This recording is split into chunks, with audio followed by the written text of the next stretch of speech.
احتشام، اظہار اور اذلان کو استاد ارشد علی کی طرف سے ایک پروجیکٹ ملا تھا۔ یہ پروجیکٹ ایک تحقیقی مضمون لکھنے کا تھا جس کا عنوان تھا منشیات کی وبا، نقصانات اور روک تھام۔ تینوں نے لائبریری میں مختلف کتابوں، وسائل، جرائد اور انٹرنیٹ کی مدد سے اس موضوع پر معلومات جمع کرنے اور پھر اس پر مضمون لکھنے کا فیصلہ کیا۔ لائبریری میں جانے سے پہلے وہ تینوں ہوٹل میں بیٹھ کر اس موضوع پر گفتگو کرنے لگے تاکہ موضوع کے خط و خال واضح ہو سکے اور تحقیق کو درست سمت میں آگے بڑھایا جا سکے۔ یہ تینوں بچے ایوارٹن پبلک اسکول پاتراک کے طالب علم ہیں۔ سب سے پہلے ہمیں منشیات کی تعریف واضح کرنی ہوگی۔ منشیات یا نشہ آور مادے وقتی سکون حاصل کرنے یا لذت و فروغ کے لیے استعمال کیے جاتے ہیں۔ لیکن میں نے تو کئی ایسے لوگوں کو بھی دیکھا ہے جن کو کوئی پریشانی نہیں ہوتی لیکن وہ پھر بھی نشہ کرتے ہیں۔ اذلان بھائی، آپ کی بات بالکل درست ہے۔ کچھ لوگ سیر و تفریح کے لیے یا پھر دوستوں سے محفل میں شریک ہو کر نشہ شروع کرتے ہیں۔ اصل مسئلہ یہ ہے کہ ایک بار جب نشے کے لت میں پڑ جائے تو زندگی عذاب بن جاتی ہے۔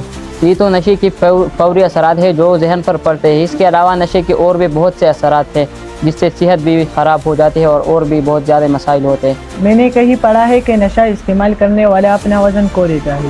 اسے یوں محسوس ہوتا ہے جیسے ہوائیں اسے اڑائی پھر رہی ہو۔ وہ پاؤں کہیں رکھتا ہے اور پڑتا کہیں اور ہے۔ میں نے تو سنا ہے کہ نشے کی وجہ سے انسان کی یادداشت کمزور ہو جاتی ہے اور قوتی فیصلے سے محروم ہو جاتی ہے۔ جی احتشام، یہ درست ہے۔ اسی وجہ سے نشے کے عادی افراد گرد و پیش کے معاملات سے بے خبر کئی سے رہتی ہے۔ ہمارا معاشرہ جن برائیوں کا شکار ہے ان میں منشیات سب سے زیادہ خطرناک ہے۔ ایسے لوگ کسی کام کاج کے قابل نہیں رہتے، اس لیے ان کی مالی حالت کمزور ہو جاتی ہے۔ نشیوں کے ان عادات کی وجہ سے لوگ ان سے نفرت کرنے لگتے ہیں، لیکن اگر غور کیا جائے تو یہ لوگ قابل رحم ہے۔ میرا تو یہ خیال ہے کہ اگر حکومت تعلیم کی مواقع فراہم کرے یا تعلیم کے مواقع بڑھایا جا سکے اور روزگار کو بڑھایا جا سکے، روزگار کے مواقع فراہم کرے، تو میرا یہ خیال ہے کہ یہ بات درست ہے، یہ بات نزدیک ہے کہ نشے کی لعنت کسی حد تک قابو پا سکتا ہے۔ یہ لوگ زندہ درگور دکھائی دیتے ہیں، بعض کے تو موت بھی نشہ کی وجہ سے ہو جاتی ہے۔ ذہن میں یہ سوال آتا ہے کہ نشے کی لعنت کا خاتمہ کیسے کیا جائے؟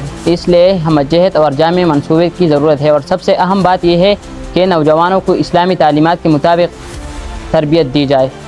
جی بالکل، اگر قانون نافذ کرنے والے ادارے اسمگلروں کو گرفتار کرے اور قانون کے مطابق سخت سزائیں دلوائے تو منشیات روکا جا سکتا ہے۔